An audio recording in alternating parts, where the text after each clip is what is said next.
Қайырлы күн, құрметті достар. Біз видеомызды одан әрі жалғастырамыз.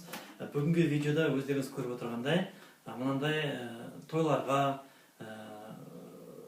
туған күндерге, немесе тағы басқа үйдегі үлкен шараларда арналған қонақтарға берілетін тәтті сыйлық. Бұны бамбаринки деп те атайды, немесе той шашуы деп те атайды, әр жерде әртүрлі атайды. Бұл қазір келген туған күнге болсын, мерекелік шараға келген қонақтарға тәтті сыйлық ұстатып жіберу қазір сәнге айналып келеді. Міне сондай біз бүгін бір түрін сізге көрсетейін деп отырмыз. Бұл енді әйнек деп ойлап қалмаңыздар, бұл қандай не екенін.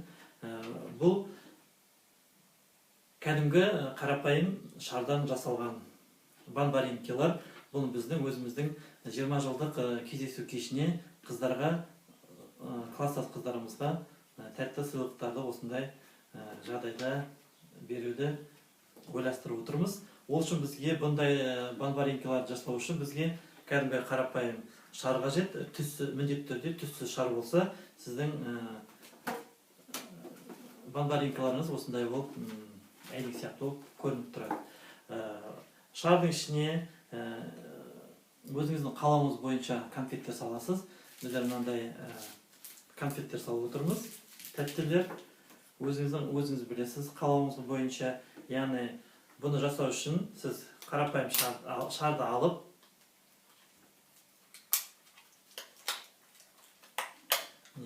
осының ішіне өзіңіздің манағы конфетті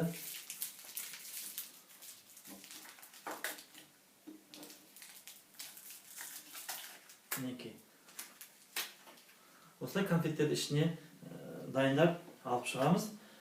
Өйстіп өзіңізге келген қонақ қанша қонағыңызға бергіңіз келеді, сонша қонаққа осындай шарды жасап дайындап аласыз. Мінекей біздің екі түрін жасап сіздерге қазір ұсынайын деп отырмыз. Қоя тұрайық. Міне дайын конфетімізді алдық. Енді оған ішіне деген өзіңіз қалағаныңыз бойынша қағаздан қиылған болсын, немесе арнайы сатылады. Осындай әдемілеуштерді, шашуларды ішіне қосуға болады. Мінекей салдық. Енді осыны біздер үреміз. Так, мен насосын қайда үретін? Ішіне етпет, ауызбен үріп көрейік.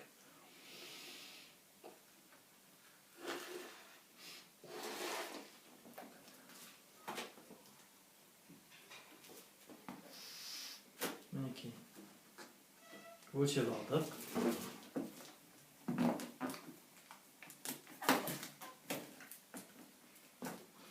Мінекей ішіндегі конфетіміз, қашықтарымыз бәрі көрініп жатыр. Енді осыдан кейін бұған лента тағамыз.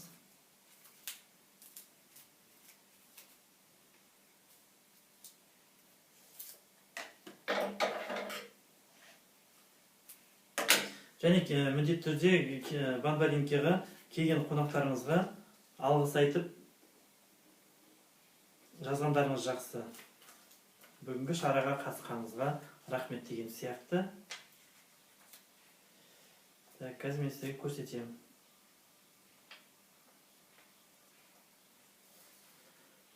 Мінекей біздер мынандай қағаз дайындадық. Бұл қағазда былай жазылған, оқып кетейін. Біз бұл бамбаринкиларды біздер мектеп бітіргенімізге 20 жыл кездесу кешіне орай жасап отырық. Сондықтан да 20 жыл бұрын біз, бозбала бұрын құс, бірге оқып бірге өскен балалық шағымыз.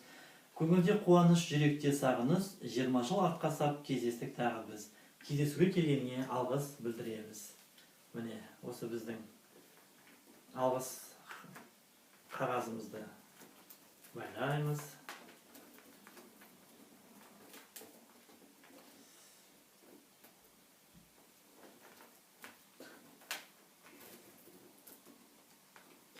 Содан кейін қайшымызбен мына жерін былай өзі иректеп қалады. Енді бұның мына жердегі төбесін қиып тастауымыз керек. мінекей алып тастадық. Содан кейін мынандай гүлдер, бұл дейтін безендіруге арналған дүкендерде кез келген жерде сатады. Қазір соңғы кездерде кейбір тойлардан көріп жүрмін, осының мына жағын алып тастап, жылтыр жағын, кіре жағын. Осыған тиын жапсырып, тойда шашқанда да көрдім. Бір тойдан. Оны әркімнің фантазиясына байланысты. Міне осындай гүлдерді аламыз да, несін алып тастаймыз. Егер деген түсіп қалады деп қорықсаңыз, горячий пистолетпен кіре жағып, жапсырып тастауға болады. Немесе момент клеймен өзіңізге сенімді болу үшін. Міне біздің бамбаренкиіміз дайын болды.